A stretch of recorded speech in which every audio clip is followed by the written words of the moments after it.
The search for the causes of the global financial meltdown has led to some evidence of fraud and corruption.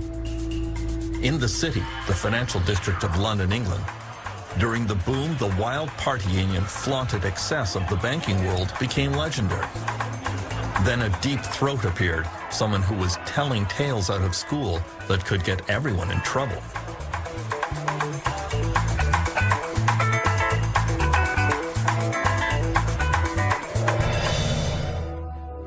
City Boy was an anonymous column that appeared in a small local newspaper and soon attracted a wide following. Eventually, City Boy was revealed to be the 35-year-old extremely successful investment banker, Geraint Anderson.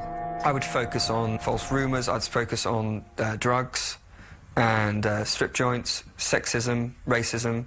I would tend to focus on the less salubrious sides of the city because I wanted people to, well, I suppose those are the things that were causing me stress and grief and making me feel rather dubious about my job, and so I wanted to just go into the confessional and tell everyone about it.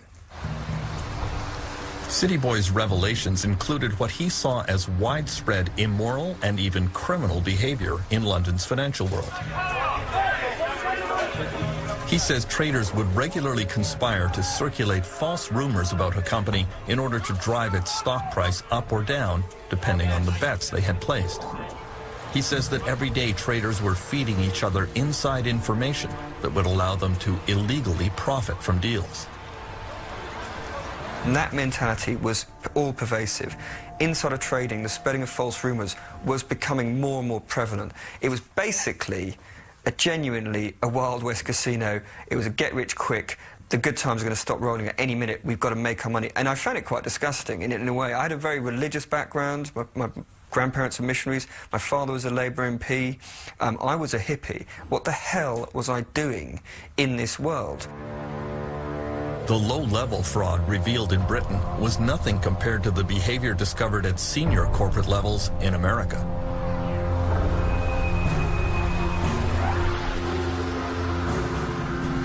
U.S. investigators, however, discovered that criminal behavior is hard to prove when it involves some of the most powerful people on Wall Street.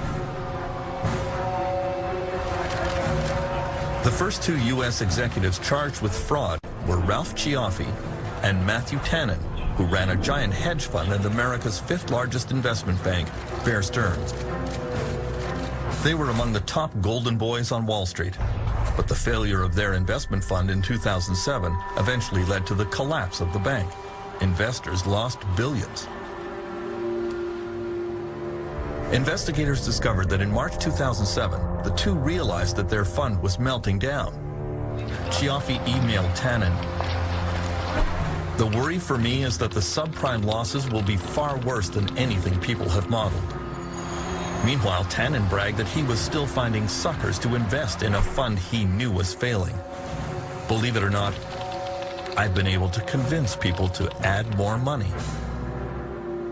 They reminded me of the emails that we saw during the tech stock bubble, where the analyst would go out and shill for some stock and then in an email tell his colleagues, this is crap. I think it's appalling that people who are making that much money and who purport to be smarter than everybody else basically turn out to be nothing more than devious snake oil salesmen.